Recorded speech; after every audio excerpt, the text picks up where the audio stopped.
আসসালামু আলাইকুম এভরিওয়ান, আশা করতেছি সবাই অনেক বেশি ভালো আছেন।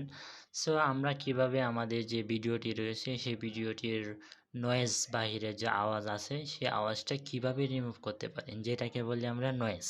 অতিরিক্ত নয়েজ আমরা কিভাবে রিমুভ করতে পারি আমাদের ভিডিও থেকে, সেটা করার জন্য আমি আজকে খুব সহজভাবে একটি অ্যাপ্লিকেশনের মাধ্যমে দেখিয়ে দেব।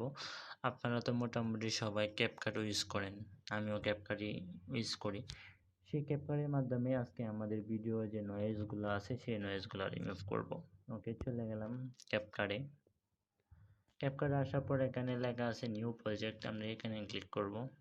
এখানে ক্লিক করার পর আমি ভিডিওটি সিলেক্ট করব, তারপর অ্যাডে ক্লিক করব।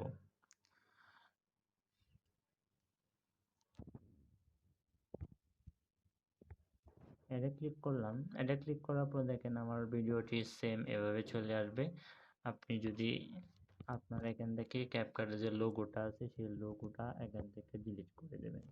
ডিলিট করে দেওয়ার পর তারপরে এখানে এডিট বাটনে ক্লিক করবেন। এডিট বাটনে ক্লিক করে টাগল করে এদিকটা নিচে আসতে থাকবেন, অনেকটা দূরে চলে যাবেন।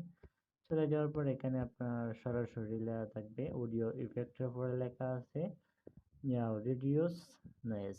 আপনি এখানে ক্লিক করবেন। এই যে এখানে ক্লিক করার পর তারপরে এখানে লেখা আছে রিডিউস নয়েজ। এখানে ক্লিক করার পর আপনি সরাসরি এখান থেকে এটা ক্লিক করে দেবেন। এখানে ক্লিক করে দেওয়ার পর রাইট বাটনে ক্লিক করে দিলেই আপনি যে ভিডিও নয়েজটা আছে সেই নয়েজটা কিন্তু অটোমেটিকলি রিমুভ হয়ে যাবে। সো আজকের ভিডিও এ পর্যন্তই। সবাই অনেক বেশি ভালো থাকবেন। আসসালামু আলাইকুম।